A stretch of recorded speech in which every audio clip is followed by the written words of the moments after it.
Welcome back to the onX Offroad Build Challenge, where 3 teams are fighting for a spot in this year's Ultimate Adventure.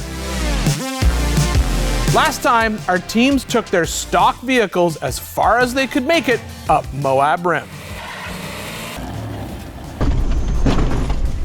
Team Bleepin Jeep was the second team to try to make it up Moab Rim. This right here is the world's sweetest 1992 Chevy S10 pickup. And we picked this because it's got character, it's got patina, and nobody else has ever had a square body S10 on the Ultimate Adventure.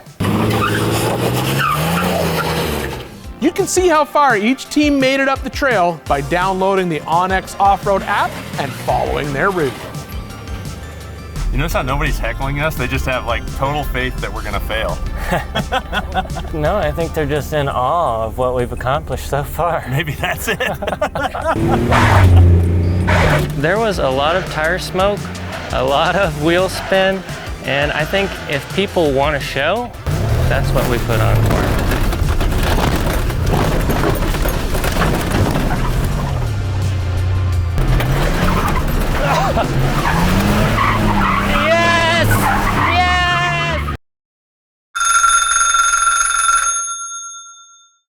You found a 14 bolt for how much money? We're going to South Dakota.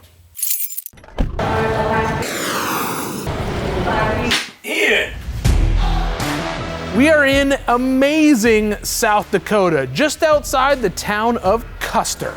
South Dakota is home to 63 state parks and over 14 million visitors a year, thanks to Mount Rushmore and the Crazy Horse Monument. onX Offroad has over 4,700 miles of trails mapped in this state, but we're here to visit Colt, who's working on his suspension in the Smoke Show S10, and to help him with the overall truck bed design. The build plan is to use YJ front leaf springs to put 1-ton axles under it. We listened to what Fred said. He said 60 14 bolt. We found a 60 and a 14 bolt. I mean, I would love a 60 and a 14 bolt and some 38s or 40s depending on what tires you could get. We're gonna do dual transfer cases because you want that low range gearing for 4-wheeling. And we're gonna obviously have to put a cage in it and bumpers and a winch and all the other good stuff that you need when you're going out and off-roading.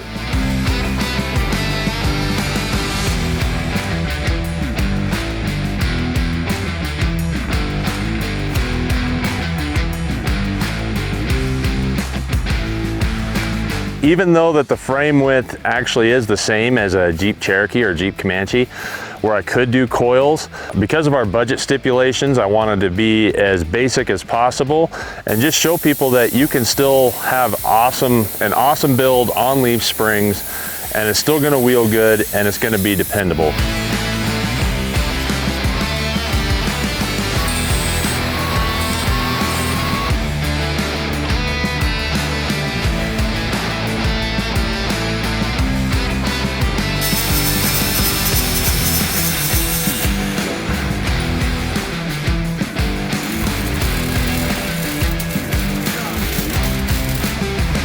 Like Colt said, the teams have a budget of $15,000 to purchase and build their vehicles. So I walked around with Colt and got an idea of how much money they had spent and asked him what his plans were for the back of the S10. Well, I've thought about it both ways because I like your bed design that you did with your Colorado, where it has the boxes and then a rooftop tent. Very quick to set up. That's one of the key things I know with Ultimate Adventure is setting up fast for sleeping and putting, and collapsing fast to take off. At the same time, I've thought about just making the bed, bobbing it, and doing what Dave Chappelle does, where he just has a cot tent. So, I don't know. What do you guys think? You should let me know. There you go. So, because an S10 comes with a 231C, which is basically the same transfer case as a Jeep with a 231J, just the front output's different. That's basically it. It's a 5-round instead of a 6-round in the input spline. Okay. So I can take all of the guts from a Jeep one and put it in there, minus just the front piece. What I'm gonna do though is take that front case and double it to a Jeep transfer case. Budget's still looking really good. I've dumped quite a bit of money into the front axle, but that was expected to build it the way we wanted it. And that's where we're gonna have to cut back on the budget with the lift kit. The front Dana 60 was in a fire, so I had to rebuild the entire axle from kingpins to wheel bearings to brakes.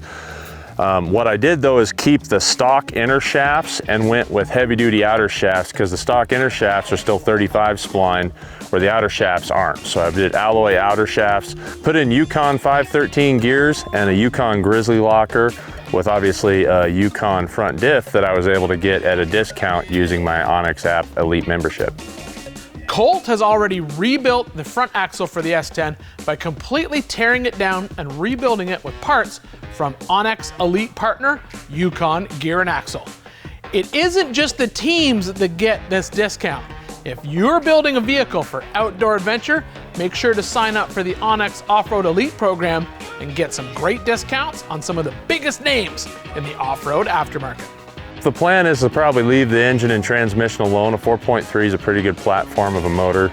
The 700 R4 is a mediocre transmission, but I think that if I flush it, it'll probably do pretty good for us. What do you think of the build so far, Matt? Yeah, you've been helping me so much with all this. I was wondering if you're going to be around to, what do you think about doing the bed? Should we keep the bed or do a different bed? My Matt just happens to probably be at a Dr. Pepper convention or something. I don't know where he is, but it was more important than being here and helping me work on this. So far, Colt and Matt from Bleepin Jeep spent $1,200 on the truck, $500 on their front Dana 60 axle, $500 on their used 14-bolt built rear axle, $2,700 worth of parts to rebuild the front axle, $100 for some high steer arms, $100 for some brackets to hook it all up, another $150 for U-bolt kits, $400 for all of the brackets, leaf spring bolts, and shackles, all from Barnes 4-wheel drive. A couple of used leaf springs at $50, and all the parts they need to create their transfer case doubler was another $400. They've only spent $5,850. I think the biggest challenge going forward from here is just getting everything lined up. When you're having to build a custom suspension, you have to do custom work and custom measuring. And once you can get everything lined up though, it should be a bolt-in process.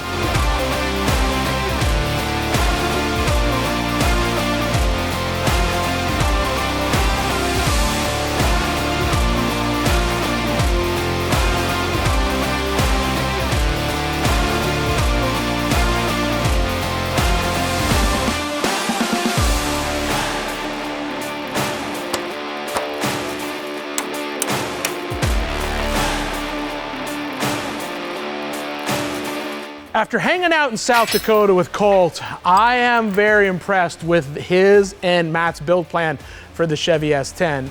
We talked a lot about the plan for the bed of the truck.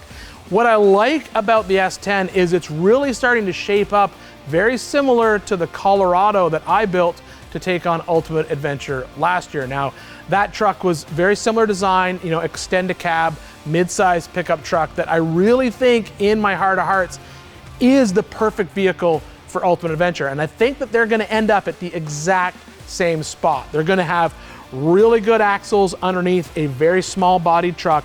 They're going to have everything hardcore where it needs to be hardcore in a small package. If he can come up with a cool bed design that makes camping and living out of that truck easy on a budget, I think that they may end up showing up in July with the perfect vehicle for this competition. Now, at the same time, I do question some of his decisions. I don't know if I would have went leaf spring in the front. I honestly don't think it saves them that much money, and it is a lot more work. I think they could have 3-linked it with some coils, and I think it would have performed better, and honestly probably would have only cost a couple $100 more. And considering they've only spent a third of their budget so far, and really the only things they have left are tires, wheels, and then basically all the extra things to make it off-road, they may show up in July with a truck that's under $10,000, which at the end of the day would be pretty impressive. So if that impresses you, head on over to the onX Offroad Build Challenge website and vote for Team Bleepin Jeep.